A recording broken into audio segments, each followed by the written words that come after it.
பஞ்சபூத நவகிரகம். வாழ்க வளமுடன், வாழ்க வளமுடன். நாம் அமர்ந்துள்ள இடத்தைச் சுற்றிலும் நல்ல தெய்வீக ஆற்றலே நிரம்பின. நாம் அமர்ந்துள்ள இடத்தைச் சுற்றிலும் நல்ல தெய்வீக ஆற்றலே நிரம்பின. நாம் அமர்ந்துள்ள இடத்தைச் சுற்றிலும் நல்ல தெய்வீக ஆற்றலே நிரம்பின. அருட்பேராற்றல் உடலிலே உயிரிலே அலை அலையாக பாய்வதை உணர்கிறோம். அருட்பேராற்றல் உடலிலே உயிரிலே அலை அலையாக பாய்வதை உணர்கிறோம். அன்னைக்கு வணக்கம், தந்தைக்கு வணக்கம், ஆசானுக்கு வணக்கம்.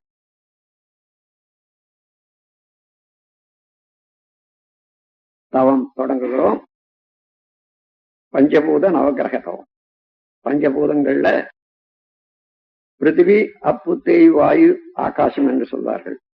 நிலம், நீர், நெருப்பு, காற்று, விண்.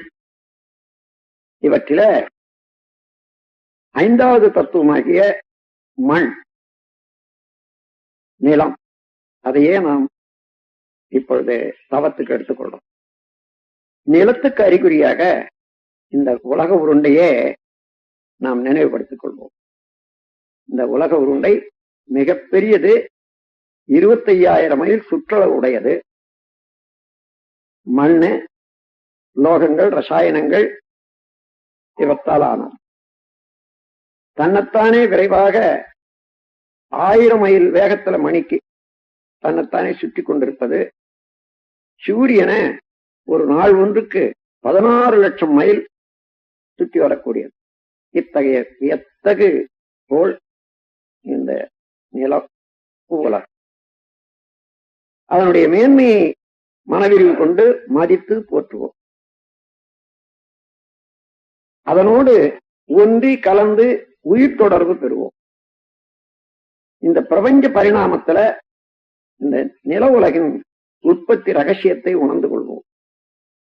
இந்த நில உலகம் என்ற மண்ணாலும் மண்ணிலிருந்தும் இரவும் பகலும் எல்லா இடங்களிலும் எல்லா தொழில்களிலும் காப்பு பெறுவோம். மண்ணை பயனுள்ள முறையிலே வாழ்க்கையில பயன்படுத்திக் கொள்ளத்தக்க விஞ்ஞானத்தை வளர்த்துக் கொள்வோம். மண் என்ற நிலம் மீது, நில உருண்டை மீது மனம் செலுத்தி தவம் இயற்றுவோம்.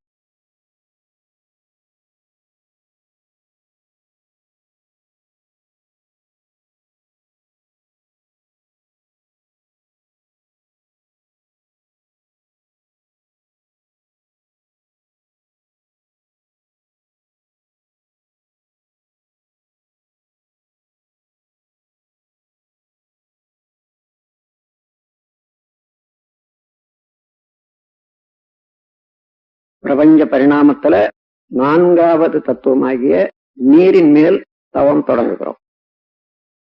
உலக உருண்டையின் மீது 100க்கு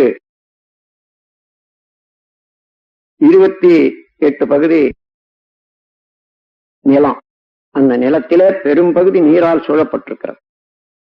நீரின் இருப்பை மேகங்கள்ல, தாவரங்கள்ல, உயிரினங்கள்ல நாம் உணர முடிகிறது. நீர் அவ்வளவு உயிர் வாழ்க்கைக்கு அவசியம் என்று தெரிந்து கொள்வோம். நீரின் பெருமையை நினைந்து மனவிரிவு கொண்டு மதித்து போற்றுகிறோம். நீரோடு ஒன்றி கலந்து உயிர் கலப்பு பெறுகிறோம்.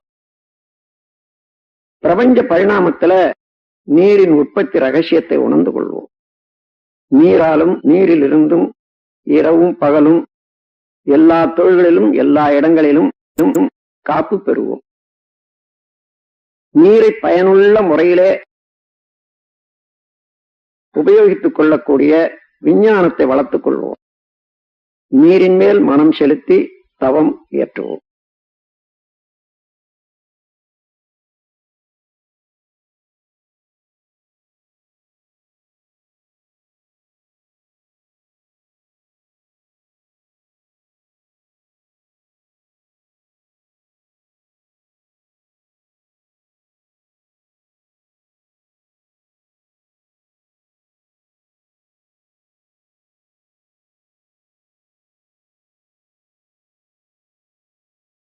மூன்றாவது தத்துவமாகிய நெருப்பின் மீது தவம் தொடங்குகிறோம். பூமி பிறந்து கொண்டே இருக்கிறது. நடுமையத்திலே கனத்த அணுக்கள் எல்லாம் நெருக்கமாக கூடிக்கொண்டே இருக்கின்றன. அதனுடைய நெருக்கம் அணுச்சிதவு ஏற்பட்டு எப்பொழுதுமே ஒரு பெரிய நெருப்பு பூமியின் நடுமையத்துல ஏற்பட்டு கொண்டே இருக்கிறது.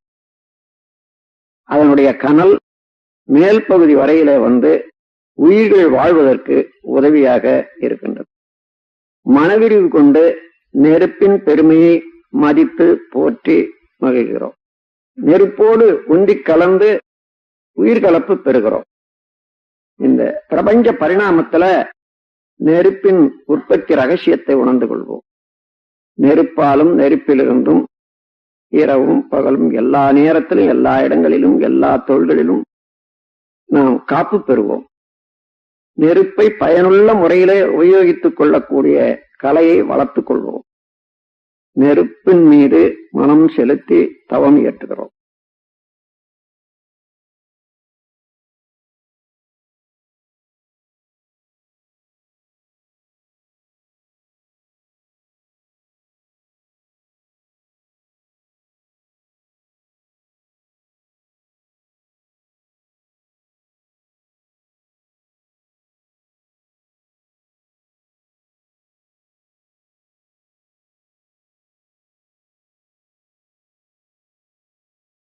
இரண்டாவது தத்துவமாகிய காற்றின் மீது தவம் தொடங்குகிறோம். இந்த நில உலகத்தின் மீது 10 மைல் வரையில அடர்த்தியாகவும் இன்னும் கொஞ்ச தூரம் லேசாகவும் காற்று கவசம் போல இருந்து இயங்கிக் கொண்டிருக்கிறது. காற்றுதான் எல்லா உயிர்களுக்கும் ஆக்கமும் ஊக்கமும் அளித்துக் கொண்டிருக்கின்றது. மனவிரிவு கொண்டு காற்றின் பெருமையை மதித்து போற்றுகிறோம். காற்றோடு உந்தி கலந்து உயிர்கலப்பு பெறுகிறோம். பிரபஞ்ச பரிணாமத்துல காற்றின் உற்பத்தி ரகசியத்தை உணர்ந்து கொள்வோம். காற்றாலும் காற்றிலிருந்தும் இரவும் பகலும் எல்லா நேரத்திலும் எல்லா இடங்களிலும் எல்லா தொழில்களிலும் காப்பு பெறுவோம். காற்றை பயனுள்ள முறையிலே உபயோகித்துக் கொள்ளக்கூடிய விஞ்ஞானத்தை வளர்த்துக் கொள்வோம். காற்றின் மீது மனம் செலுத்தி தவம் இயற்றுகிறோம்.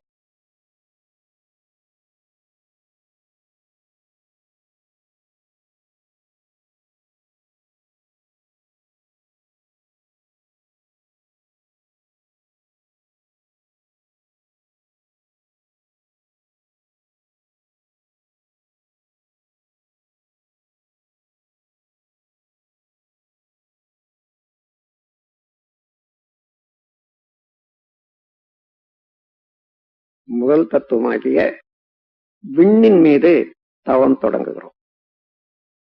இந்த பிரபஞ்ச தோற்றங்களுக்கெல்லாம் காரணமான நுண்ணிய இயக்க மூலக்கூறாகிய இந்த விண், அந்த உயிராற்றல் நமது உடலிலே உயிராற்றலாக இருப்பதே பிரபஞ்சம் முழுவதிலும் ஆற்றல் களமாக நிறைந்திருக்கிறது. அந்த விண்ணின் சேர்க்கைதான் மற்ற 4 பூதங்களும். விண்ணின் பெருமையை உணர்ந்து மதித்து போற்றுகிறோம். விண்ணோடு ஒன்றி கலந்து உயிர்கலப்பு பெறுகிறோம். பிரபஞ்ச பரிணாமத்துல விண்ணின் உற்பத்தி ரகசியத்தை உணர்ந்து கொள்வோம். விண்ணென்ற ஆகாச ஆற்றலாலும் அதிலிருந்தும் இரவும் பகலும் எல்லா நேரத்திலும் எல்லா இடங்களிலும் காப்பு பெறுவோம். விண்ணை பயனுள்ள முறையிலே உபயோகித்துக் கொள்ளக்கூடிய ஆற்றலை வளர்த்துக் கொள்வோம். விண்ணின் மீது மனம் செலுத்தி தவம் இயற்றுகிறோம். பிரபஞ்சம் முழுவதிலும் இருக்கக்கூடிய விண்கலத்தை, சக்தி களத்தை நோக்கி இந்த தவம் இயற்ற வேண்டும்.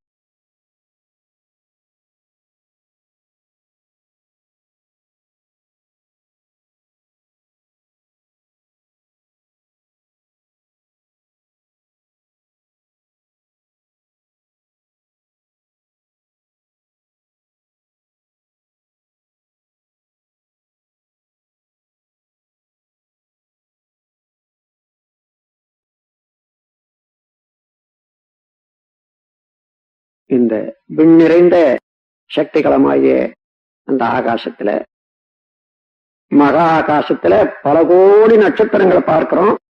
ஒவ்வொரு நட்சத்திரமும் ஒரு சூரியனே. அவற்றிலே ஒரு சூரியன் தான் இப்பொழுது நம் உலகம் சுற்றி கொண்டிருக்கக்கூடிய சூரியன். அதை சேர்ந்த கிரகங்கள் எல்லாம் சூரிய குடும்பம் என்று சொல்லுகிறோம்.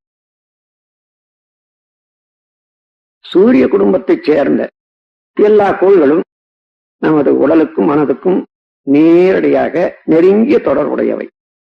இப்பொழுது இந்த 9 கோள்கள் மீது மனம் செலுத்தி தவம் இயற்றுகிறோம்.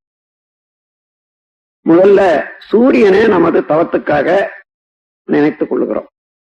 சூரியன் ஒரு பெரிய நெருப்பு கோளம்.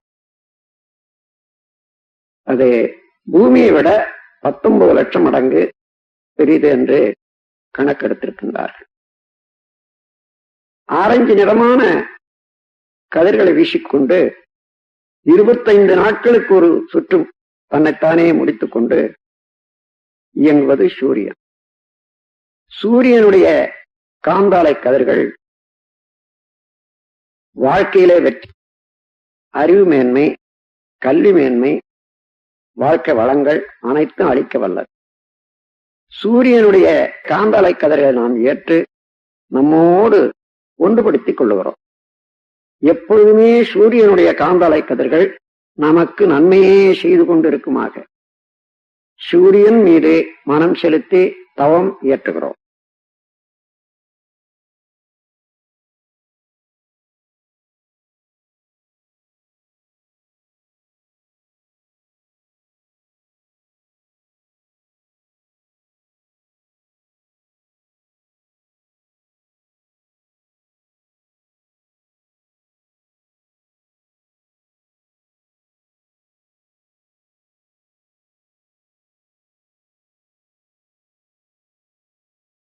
இப்பொழுது புதன் என்ற கோள் மீது தவம் தொடங்குகிறோம்.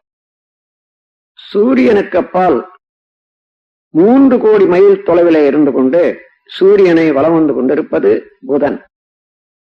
பசுநிறமான கதிர்களை வீசிக்கொண்டு 88 நாட்களுக்கு ஒரு சுற்று முடித்துக் கொண்டிருப்பது புதன். புதனுடைய காந்தாலை கதிர்கள் அறிவு மேன்மை, வாழ்க்கை வளங்கள் அனைத்தும் அளிக்க வல்லது. புதனுடைய காந்தாலை கதிர்களை நாம் ஏற்று நம்மோடு ஒன்றுபடுத்திக் கொள்ளுகிறோம். எப்பொழுதுமே புதனுடைய காந்தாலை கதிர்கள் நமக்கு நன்மையே செய்து கொண்டிருக்குமாக புதன் என்ற கோள் மீது மனம் செலுத்தி தவம் இயற்றுகிறோம்.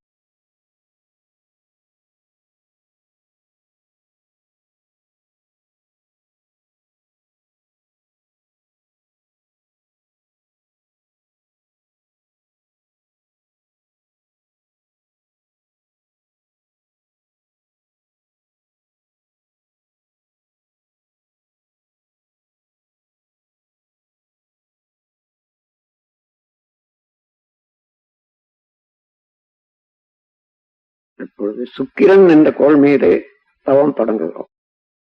சூரியனை சுற்றி 2வது வட்ட பாதையில சுக்கிரன் 6 கோடி மைலுக்கு அப்பால் வலம் வந்து கொண்டிருப்பது. 225 நாட்களுக்கு ஒரு சுற்று முடித்துக் கொண்டு வெண்ணிறமான கதிர்களை வீசிக்கொண்டிருப்பது சுக்கிரன். சுக்கிரனுடைய காந்தாலை கதிர்கள் மகிழ்ச்சி, வாழ்க்கையில மேன்மை, நட்பு இவையெல்லாம் அளிக்க வல்லது. சுக்கிரனுடைய காந்தாலை கதிர்கள் நாம் ஏற்று நம்மோடு ஒன்றுபடுத்திக் கொள்ளுகிறோம். எப்பொழுதுமே சுக்கிரனுடைய காந்தாலை கதிர்கள் நமக்கு நன்மையே செய்து கொண்டிருக்குமாக சுக்கிரன் என்ற கோள் மீது மனம் செலுத்தி தவம் இயற்றுகிறோம்.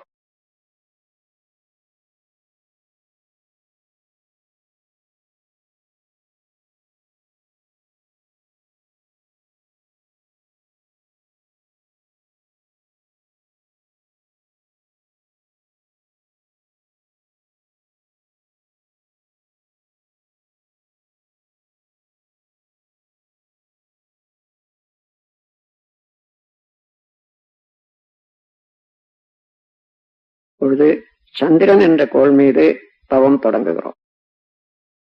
சூரியனில் இருந்து 3வது வட்ட பாதையில சுழன்று கொண்டிருப்பது, வலம் வந்து கொண்டிருப்பது நில உலகம்.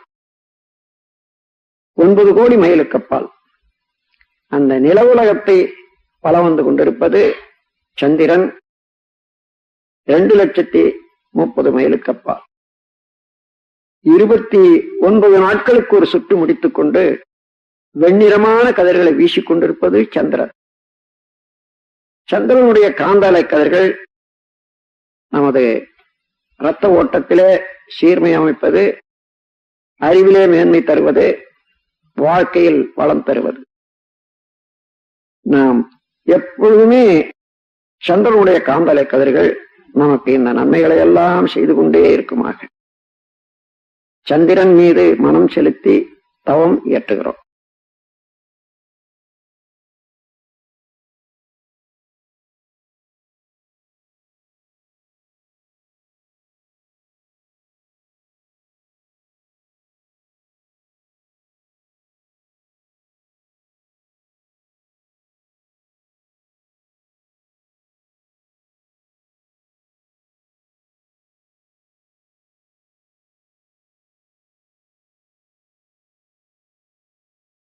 பொழுது செவ்வாய் என்ற ஆற்றல் மிக்க கோள் மீது தவம் தொடங்குகிறோம். இது 4வது வட்ட பாதையில சூரியனை சுற்றி கொண்டிருப்பது 14 கோடி மைலுக்கு அப்பால் இருந்து கொண்டு 18 மாதங்களுக்கு ஒரு சுற்று முடித்துக் கொண்டு செந்நிறமான கதிர்களை வீசிக்கொண்டிருப்பது செவ்வாய். செவ்வாயினுடைய காந்தாலை கதிர்கள் அச்சமின்மை, விஞ்ஞான அறிவு,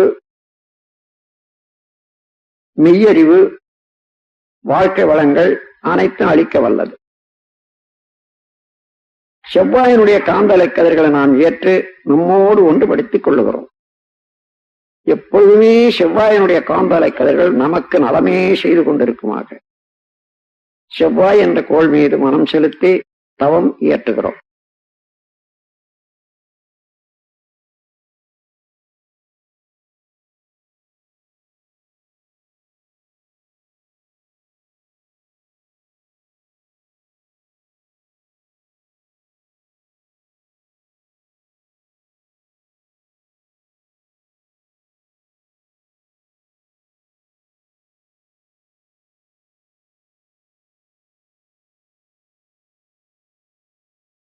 அப்பொழுது குரு என்ற ஆற்றல் மிக்க பெருங்கோள் மீது தவம் தொடங்குகிறோம். சூரியனில் இருந்து 48 கோடி மைலுக்கு அப்பால் வலம் வந்து கொண்டிருப்பது குரு. பொன்னிறமான கதிர்களை வீசிக்கொண்டு 12 ஆண்டுகளுக்கு ஒரு சுற்று முடித்துக் கொண்டிருப்பது குரு. குருவினுடைய காந்தலை கதிர்கள் மெய்யுணர்வு, வாழ்க்கை வளங்கள் அனைத்தும் அளிக்க வல்லது. குருவினுடைய காந்தாலை கதிர்களை நாம் ஏற்று நம்மோடு ஒன்றுபடுத்திக் கொள்ளுகிறோம். எப்பொழுதும் குருவினுடைய காந்தாலை கதிர்கள் நமக்கு நன்மையே செய்து கொண்டிருக்குமாக குரு என்ற கோள் மீது மனம் செலுத்தி தவம் இயற்றுகிறோம்.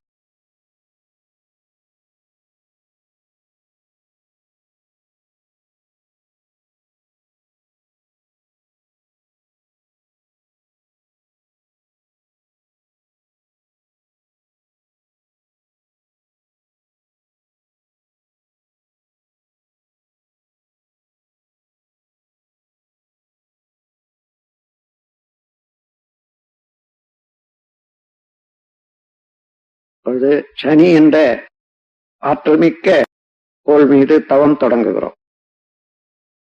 சூரியனிலிருந்து 6வது வட்டப்பாதையில 88 கோடி மைலுக்கு அப்பால் பலம் வந்து கொண்டிருப்பது சனி. சனியினுடைய காந்தலை கதிர்கள் சாம்பல் நிறமானவர். 30 ஆண்டுகளுக்கு ஒரு சுற்று முடித்துக் கொண்டு சாம்பல் நிறமான கதிர்களை வீசிக்கொண்டிருப்பது சனி. சனியினுடைய காந்தலை கதிர்கள் ஆயுள் நீளம், பொருள் வளம், மனவளம் அனைத்தையும் அளிக்க வல்லது. சனியினுடைய காந்தலை கதிர்கள் நாம் ஏற்று நம்மோடு ஒன்றுபடுத்திக் கொள்ளுகிறோம். எப்பொழுதுமே சனியினுடைய காந்தலை கதிர்கள் நமக்கு நன்மையே செய்து கொண்டிருக்குமாக சனி என்ற கோள் மீது மனம் செலுத்தி தவம் ஏற்றுகிறோம்.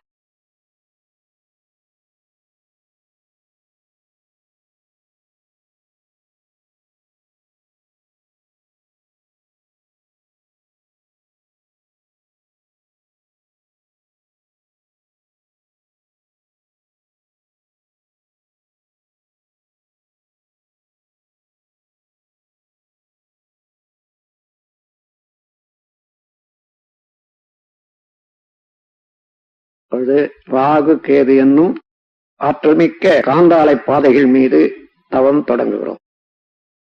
சூரியனின் நடுமையத்திலே அணுக்கள் செயலற்று நின்று விடுகிறது. அது சுத்த வெளியாகி பிரம்மமாக மாறிக்கொண்டிருக்கும் நிலை, அதுவே கரும்புள்ளி எனப்படுகிறது. அது மேலும் மிக மிக அங்கே நிற்க முடியாமல் பிரபஞ்சம் முழுவதும் ஒரு போன்று ஆரம்பித்து பிரபஞ்சமெல்லாம் கடந்து சுத்த வெளியோட கலந்து கொண்டிருக்கிறார். சூரியனின் இருபுறமும் இவ்வாறு எப்பொழுதும் இயங்கிக் கொண்டே இருக்கக்கூடிய பிளாக் ஹோல், கருநிறமான காந்தாலை பாதைகள், ஒரு புறம் கேது என்றும் ஒரு புறம் ராகு என்று சொல்லுகிறோம். ராகு கேது இரண்டுமே கருநிறமான அலைகளை வீசிக்கொண்டு இருப்பவை. ராகு கேது காந்தாலைகள் மெய்விளக்கம், வாழ்க்கை வளங்கள், உடல் நலம் அனைத்தும் அளிக்க வல்லவை. ராகு கேது காந்தாலைகளில் இருந்து நாம் ஆற்றலை பெற்று ஒன்றுபடுத்திக் கொள்ளுகிறோம். எப்பொழுதுமே ராகு கேது ஆற்றல்கள் நமக்கு நன்மையே செய்து கொண்டிருக்குமாக ராகு கேது என்னும் காந்தாலை பாதைகள் மீது மனம் செலுத்தி தவம் இயற்றுகிறோம்.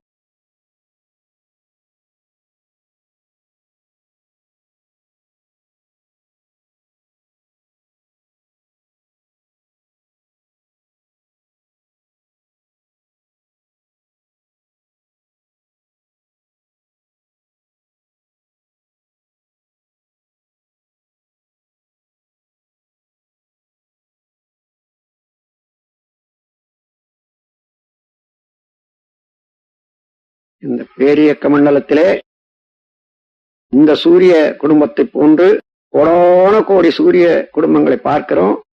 அவர்களெல்லாம் நட்சத்திரம் என்று வழங்குகிறோம். அப்படி எல்லா நட்சத்திர கூட்டங்களையும் 12 வீடுகளாக பிரித்து இருக்கின்றார்கள். மேஷம், ரிஷபம், மிதுனம், கடகம், சிம்மம், கன்னி, துலாம், விருச்சிகம், தனுசு, மகரம், கும்பம், மீனம் என்று எல்லா நட்சத்திர தொகுதிகளில் இருந்தும் நமக்கு எப்பொழுதுமே ஆற்றல்கள் வந்து கொண்டே இருக்கின்றன. எல்லா வீட்டினுடைய எல்லா தொகுதியினுடைய ஆற்றல்களும் நமக்கு நலமே செய்து கொண்டிருக்குமாக இந்த 12 வீடுகளாக உள்ள இந்த பிரபஞ்சத்தை தாண்டி அப்பால் செல்லுகிறோம். சுத்த வெளி மெய்ப்பொருள் அதே விளங்கிக் கொண்டிருப்பதை உணர்கிறோம். நமக்குள்ளாக அந்த மெய்ப்பொருள் என்ற சுத்த வெளியில கெட்டிப்பொருளாக உடல், இரத்த ஓட்டம், வெப்பம், காற்று, உயிர், இந்த 5 பௌதீக பிரிவுகளையும் உணர்ந்து கொள்ளுகிறோம். எல்லாவற்றையும் அறிவு ஆண்டு கொண்டிருப்பதை உணர். இதையே போன்று ஒவ்வொரு மனிதரிடத்தும் ஒவ்வொரு உயிர்களிடத்தும் அமைந்திருப்பதை உணர்கிறோம். அந்த உயிர்கள் துன்பம் இல்லாத முறையில வாழும் அளவுக்கு நம்முடைய செயல்களை ஒழுங்குபடுத்திக் கொள்ளவும், துன்பம் படும் உயிர்களுக்கு இயன்ற வரையிலே உதவும் நாம் கருணையோடு செயல்புரிய வாழ முனைவோம். இந்த பேரறிவில, இந்த விரிவான மனநிலையில எப்பொழுதும் மறவாது இருந்து கொண்டு நம் வாழ்வை நடத்தி வருவோம். அருட்பேராற்றல் கருணையினால் உடல் நலம், நீளாயும், நிறை செல்வம், உயர் புகழ், மெய்ஞானம் ஓங்கி வாழ்வோம். அருட்பேராற்றல் கருணையினால் உடல் நலம், நீளாயும், நிறை செல்வம், உயர் புகழ், மெய்ஞானம் ஓங்கி வாழ்வோம். அருட்பேராற்றல் கருணையினால் உடல் நலம், நீளாயும், நிறை செல்வம், உயர் புகழ், மெஞ்ஞானம் ஓங்கி வாழ்வோம். வாழ்க்கை துணைவரை மனதில் நினைந்து வாழ்க வளமுடன் என்று வாழ்த்துவோம். மக்கட் செல்வங்களை வாழ்த்தி மகிழ்வோம்.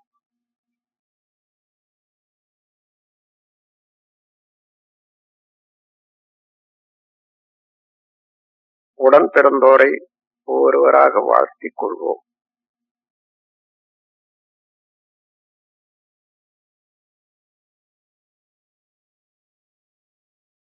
நெருங்கிய நண்பர்களை வாழ்த்துவோம்.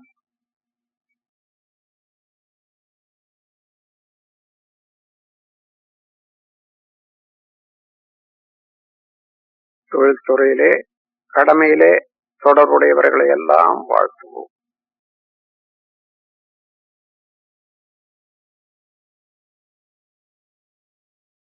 இன்னல் புரிவோர், எதிரிகளாக நினைப்போர் இருந்தாலும் அவர்களையும் மனம் குளிர வாழ்த்துவோம்.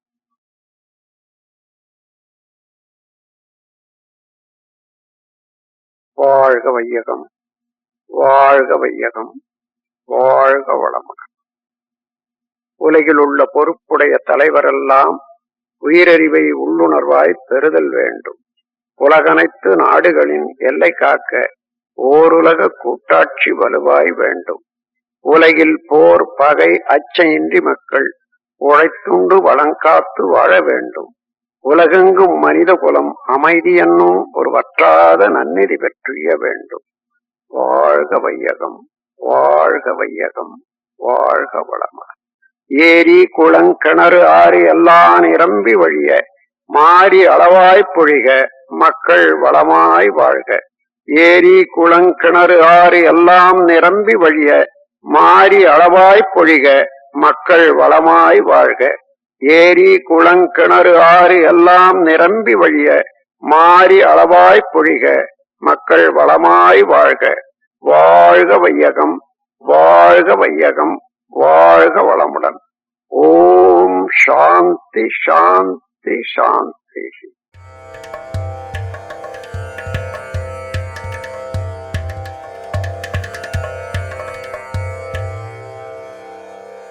அருட்தந்தை வேதாத்ரி மகரிஷி 19ஆம் நூற்றாண்டில் அவதரித்து 2 நூற்றாண்டுகளைக் கண்ட நிகரில்லா மகான். ஏழ்மை என்றால் என்னவென்று தெரியாத மன்னன் ஏன் என்ற கேள்வியினால் புத்தனானான். ஏழ்மையில் பிறந்து ஏழ்மை ஏன் என்ற கேள்வியினால் வேதாத்ரி மகரிஷியானார். தான் கண்டுணர்ந்த தெளிவுற்ற ஞானத்தையும் வாழ்க்கையை சிறப்பாக வாழும் இரகசியங்களையும் நாம் அனைவரும் எளிதாக கற்று வாழ்வில் இன்புற்று வாழ வேண்டுமென மனவளக்கலை எனும் அற்புத கலையை பயிற்சி முறைகளாக வடிவமைத்து இப்பூ உலகிற்கு அர்ப்பணித்தார். மனவளக்கலை என்பது மனிதனை முழுமையான மனிதனாக்கும் கலை. மனதின் மாண்பு அறிந்து மனதை நல்ல முறையில் பயன் தரத்தக்க முறையில் ஆளக்கூடிய திறமை அளிக்க வல்ல பயிற்சி தான் மனவளக்கலை. எத்தனையோ மனிதர்களின் வாழ்வில் ஆனந்த தீபத்தை ஏற்றி வைத்துள்ளது மனவளக்கலை. ஆழியார் அறிவு திருக்கோயில் பசுமை எழில் கொஞ்சும் மலையடிவாரத்தில் உலக சரித்திரத்தில் முதல் முறையாக இங்குதான் அறிவுக்கென்று ஒரு கோயில் கட்டப்பட்டது. இவ்வதிசயத்தை நிகழ்த்தியவர் அருட்தந்தை வேதாத்ரி மகரிஷி. துன்பங்களை சந்தித்து விதியே என சிக்கித் தவிப்போருக்கு விதியை அறிவால் வெல்லும் வித்தையை கற்றுத்தருகிறது ஆழியார் அறிவு திருக்கோயில். ஆழியார் அறிவு திருக்கோயிலில் அடியெடுத்து வைத்தோர் வாழ்வின் பிரச்சனைகளை பக்குவமாகவும் தீர்க்கமாகவும் கையாண்டு மகிழ்வோடும் நிறைவோடும் வாழ்வது உறுதி. மனவளக்கலையில் கற்றுக் கொடுக்கப்படும் எளிய முறை உடற்பயிற்சிகள் நாள் முழுவதும் நம்மை சுறுசுறுப்புடனும் உற்சாகத்துடனும் வைத்திருக்கிறது. தீராத நோய்களுக்கு தீர்வாகவும் நோய்கள் வராமலும் தடுக்கிறது. சிறியவர்கள் பெரியவர்கள் என அனைவரும் கற்று சுலபமாக செய்யும் விதமாக பயிற்சிகள் வடிவமைக்கப்பட்டுள்ளது. நமது உயிர் சக்தியை ஆரோக்கியமான ஆக்க சக்தியாக மாற்றி அதன் மூலம் நீண்ட ஆயுளுடன் இளமையை தக்க வைத்துக் கொள்ள எண்ணற்ற சித்தர்களும் யோகிகளும் கையாண்ட சக்தி வாய்ந்த காயகல்ப பயிற்சியும் இங்கு கற்றுக் கொடுக்கப்படுகிறது. மனதை பக்குவப்படுத்தும் வித்தையை கற்றுக்கொண்டால் நாம் ஒவ்வொருவரும் அமைதியும் ஆனந்தமும் நிறைந்த வாழ்க்கையை வாழ முடியும். அதற்கான ஆழ்நிலை தியானங்கள் இங்கு கற்றுக் கொடுக்கப்படுகின்றன. கோபம் தவிர்த்தல், கவலை ஒழித்தல், பயம் போக்குதல், தன்னம்பிக்கை வளர்த்துக் கொள்ளுதல், பொருளாதாரத்தில் தொழில்துறையில் முன்னேற்றம் என கேட்பதெல்லாம் கொடுக்கும் கற்பக விருட்சம் அக்ஷய பாத்திரம் அருட்தந்தை வேதாத்ரி மகரிஷி அருளிய மனவளக்கலை. நமது ஆழியார் அறிவு திருக்கோயிலில் வெளியூர், வெளிமாநிலம் மற்றும் வெளிநாடுகளிலிருந்து வரும் அன்பர்கள் தங்கி பயிற்சி பெறும் வகையில் நவீன வசதிகளுடன் கூடிய சுகாதாரமான தங்குமறைகள், சுத்தமான முறையில் தயாரிக்கப்படும் ஆரோக்கியமான அறுசுவை உணவு, ஏசி வசதியுடன் கூடிய விசாலமான பயிற்சி அரங்கங்கள், இவை அனைத்தும் காற்றோட்டமான அமைதியான பசுமை நிறைந்த சூழலில் அமைந்துள்ளன. மனவளக்கலை பயிற்சியுடன் மலைப்பகுதிகளுக்கு ட்ரெக்கிங், போட்டிங், அருவிக்குளியல், பேட்டரி காரில் அறிவு திருக்கோயில் வளாகத்தை உலா வருதல், பண்பாட்டை திரும்பி பார்க்க வைக்கும் மாட்டுவண்டி பயணம் என வாழ்க்கையின் பரபரப்பான சூழலில் இருந்து விடுபட்டு தன்னை பற்றி கவனம் செலுத்த பொன்னான வாய்ப்பை ஏற்படுத்தி தருகிறது. செய்யும் தொழிலில் தனித்துவத்துடன் செயல்படவும் வாழ்வில் வெற்றி பெறவும் இப்பயிற்சிகள் உதவுகிறது. மேலும் அகத்தாய்வு பயிற்சிகள், பிரம்மஞான பயிற்சி, யோகா ஆசிரியர் பயிற்சி, அருட்தந்தை வேதாத்ரி மகரிஷியின் அன்பும் கருணையும் எப்போதும் ஆழியார் அறிவு திருக்கோயில் மூலமாகவும் உலக சமுதாய சேவா சங்கத்தின் மூலமாகவும் உலக மக்கள் அனைவருக்கும் சென்று சேர வேண்டும் என்ற நோக்கத்தில் அவருக்கு பின் உலக சமுதாய சேவா சங்கத்தின் பொறுப்பிற்கு தலைமையேற்று தன்னலமற்ற சேவையை குருவிற்கு தரும் தட்சணையாக செய்து வருகிறார் பத்மஸ்ரீ SKM மயிலானந்தன் அவர்கள். மனிதனை மாமனிதனாக, தெய்வீக மனிதனாக உயர்த்துகின்ற மனவளக்கலை பயிற்சிகளை கற்றுத்தரும் ஆழியார் அறிவு திருக்கோயிலுக்கு வாருங்கள். வாழ்வில் அன்பும் அமைதியும் ஆனந்தமும் காணுங்கள்.